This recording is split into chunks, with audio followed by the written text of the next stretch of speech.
स्वर्ग आउ पृथ्वीर प्रथम पाप कौन थिला चलतु जानिबाकु चेष्टा करिबा। पवित्र वाक्य बाइबल एही विषय कौन कुहे। जिहिजिकल 28 अध्याय कुहे स्वर्गर प्रथम पाप हेउछि गर्व ओ अहंकार। लुसिफर भितरे गर्व जात हैला। से भाबिला मु मध्य ईश्वरक समान हेबी। एही गर्व ओ अहंकार पाई से ईश्वरक विरुद्धरे युद्ध कला। हित उपदेशक 16 अध्याय 18 पद कुहे पतन पूर्वरु अहंकार जन्म निये।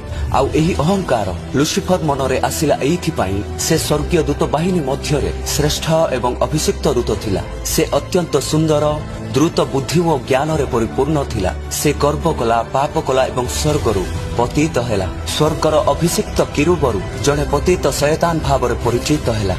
पुणी एदन उद्यान रे हबांक मनरे मध्य सेही गर्वरूपी पापर बीज को बुणी देला। जार परिणाम आदम हवा मध्य गर्व करी ईश्वरक आज्ञा उल्लंघन हेतु पाप कले। एही दुईटी घटना आम्भ मानकु शिखाए जे गर्व हृदय भितरे लुचि रहिथिबा एक भयंकर पाप जहा आम्भ मानकु ध्वंस करि दिए। किंतु नम्रता हेउछि ईश्वरक पसंद एवं सबुठु दामी अलंकार। एहाकु जे धारण करे ताहाकु दया आशीर्वाद और उन्नति मिले।